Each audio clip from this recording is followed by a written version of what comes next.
What's up, everybody? This is Adam with Resin Customs, and today we're going to go over resins and a few things you need to know before getting started into working with resins.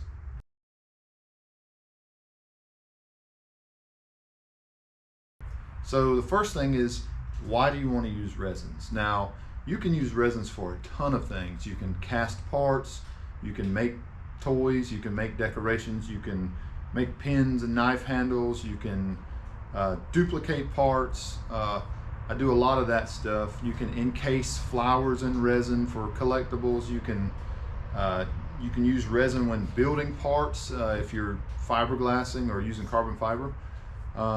There's tons of different things you can do with resin, and so it's a great product to work with. It's pretty easy to use as long as you follow the instructions, and yeah, so it's a good thing to use. It's fun to use, all that stuff.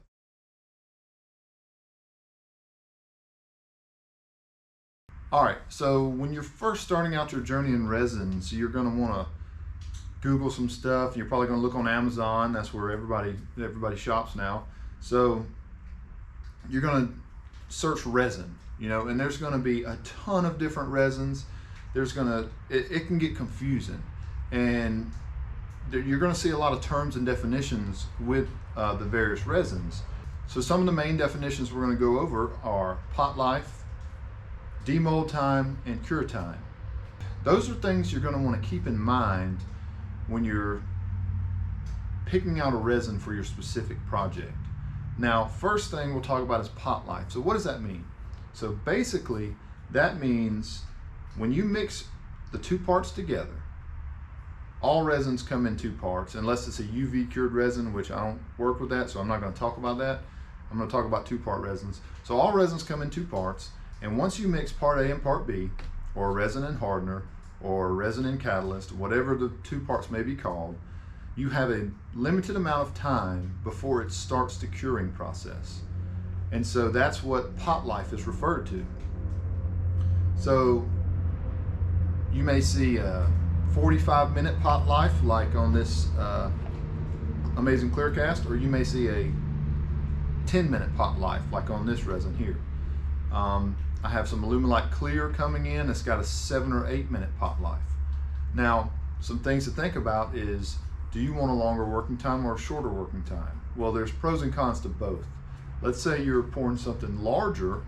You don't want heat to build up. You don't want it to crack. Usually a longer pot life is better for that. The curing process is slower. It produces less heat, and heat causes these resins to cure.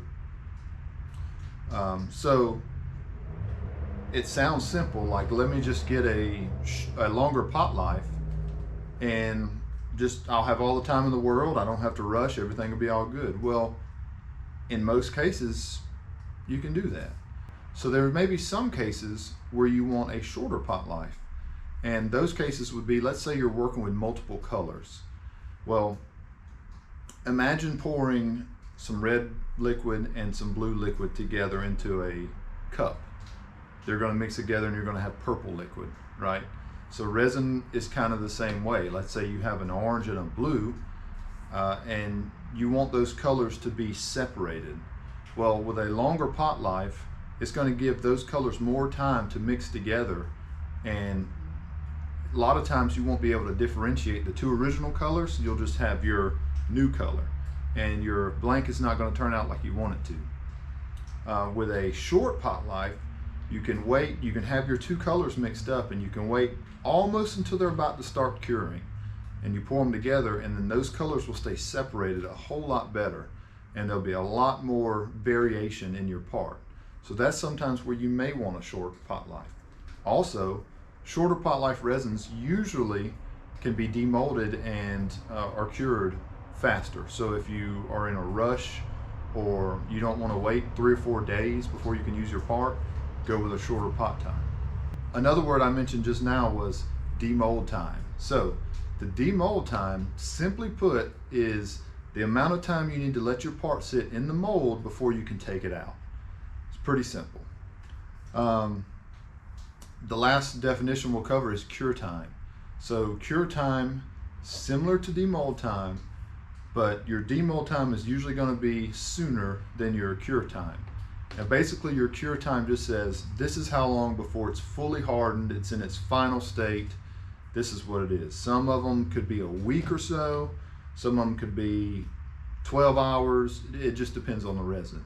So keep those three things in mind when you're searching for a resin. Kind of think about your project, what you want to do, what your end goal is, and then you can look at those parameters and say, all right, well, I don't want to wait. I want to make a knife handle blank. I don't want to wait a week and a half before I can use it, right? So I'm going to go with this epoxy or this resin.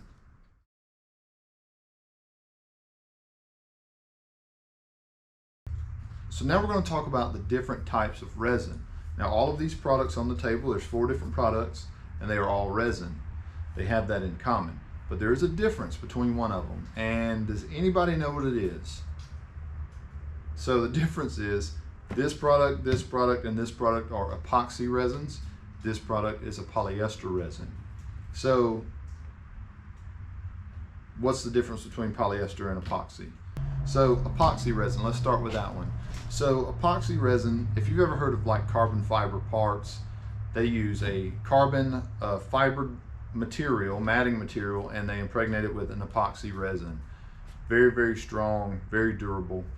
The epoxy resin is a little more expensive typically than the polyester resin. It's not necessarily a con, it's just, that's just how things are. I mean, one product costs more than the other. The epoxy resins usually is a 1-to-1 or something similar, part A and part B. It's easier to measure out. It's generally, aside from some like Amazing Clear,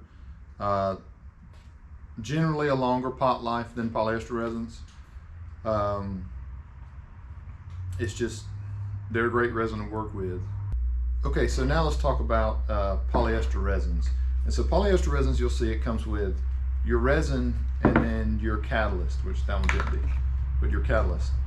And it's not as easy to mix as epoxy resins, but as long as you follow the directions, you'll be fine. It's usually a certain number of drops per ounce of resin.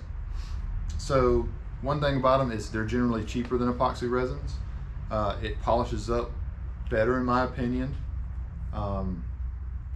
It's a harder surface, but it can, like I said, it can chip, especially if your tools aren't sharp. But both of them are great products to use. Now, if I were going to do like a epoxy painting, I would, or a resin art painting, I would do an epoxy resin. I would not use a polyester resin. If I'm going to make small parts that I need relatively fast, I'll use that, polyester resin. Pen blanks, I could go either way, use both of them. Knife handles, same thing. I can go either way, use both of them. So there's one more thing I wanted to say about the different types before we move on. If you'll look, these are all clear resins. So this is pretty yellow. This one's getting there. And this one is yellow. Your polyester resin, you got 2 clear components, it's not going to yellow like that. So the reason these do this is the hardener. Generally in epoxy resins, the hardener will start to yellow over time and get darker and darker, and to a point to where it's probably not good anymore. So shelf life is something to consider. If you're going to buy a kit like this, you're going to use it in a few projects over the course of a few weeks. That's cool. If you buy in bulk and you're not going to get to it, you may end up throwing away, you know, $40 or $50 worth of resin just because you took too long to use it. That won't happen with the polyester resin. If you've got it sealed up, shelf life is, I don't know, a long time, but it'll always be clear when you mix it. So that's the last thing I'll say about resin.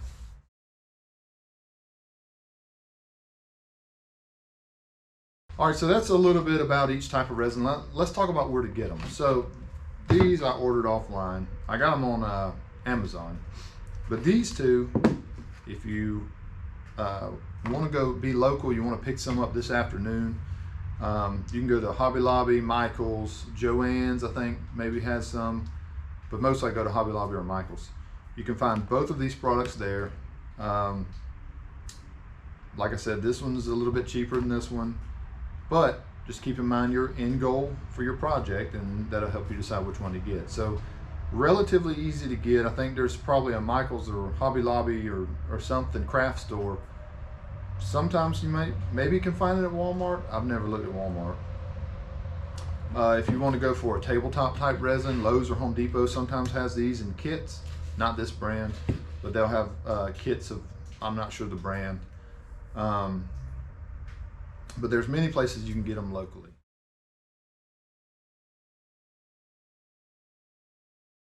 We're going to talk about some casting techniques now and some things that will help you with your casts.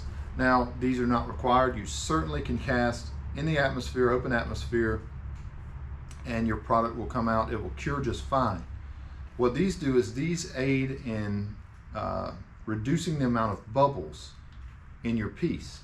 The vacuum chamber will pull a vacuum on your resin and it will pull all of the bubbles out of the resin. The pressure pot will force the bubbles to essentially collapse by increasing the pressure around it. It's science stuff, you know. But there's two different methods. I almost always use the pressure pot for any type of resin I'm doing, and here's why. The vacuum chamber is good, but it takes longer to pull the bubbles out. So if you have a 45-minute pot life type resin, then yeah, you can mix it up. You can put it in the vacuum chamber. You can let it pull for 10 or 15 minutes, pull bubbles out. Or if you're doing like a tabletop type pour, you can get a bigger vacuum chamber. You know, you can pull that, get bubbles out of it, and then pour it. For smaller pieces that I do, and for shorter pot life resins, the pressure pot's the way to go. Because just think about it. If you have a 7-minute pot life on your resin and you mix up the resin, part A and part B, or your catalyst and your hardener, you mix those up and then you separate them into cups, and then you put one color in this cup, stir it up, put one color in this cup, stir it up. You're getting close to your 7 minutes. You're going to need to pour it. You don't have time to put it in a vacuum chamber and let it pull for 10 minutes to pull all the bubbles out. That's where you put it in the pressure pot, you pressurize it, and it forces those bubbles to collapse. Like I said, if you have a lower pot life, you can use a vacuum chamber. I just don't bother with it. I always use a pressure pot. I have great results with it.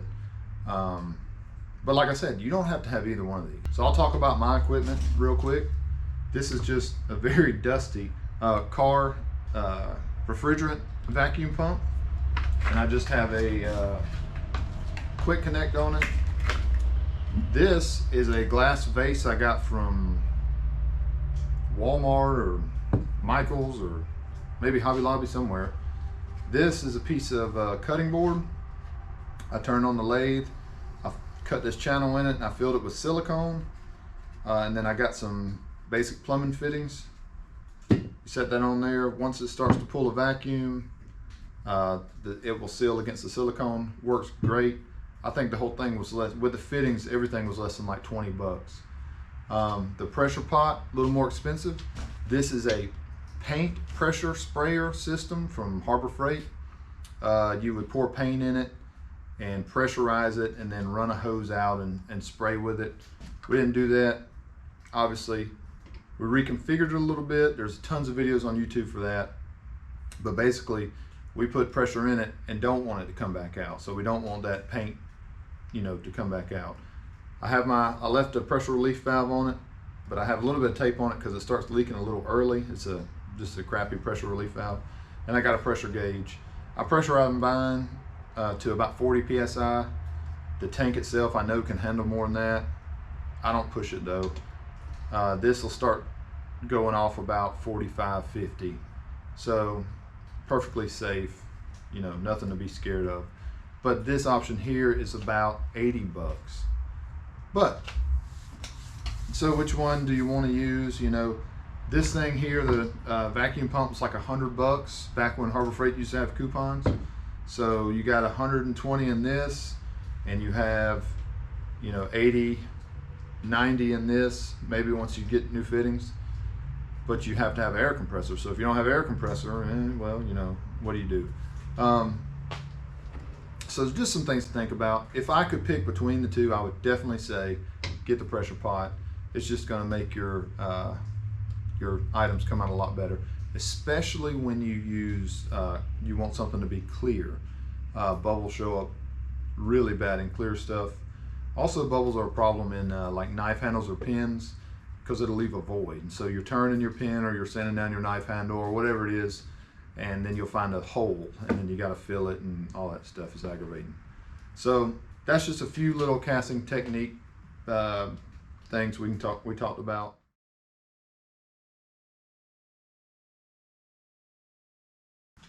I hope I didn't overwhelm you with just too much information. Hopefully that cleared up some of the differences in the resin casting, resin adventure you're about to go on. If it didn't, leave me a comment. Let me know something else I need to cover.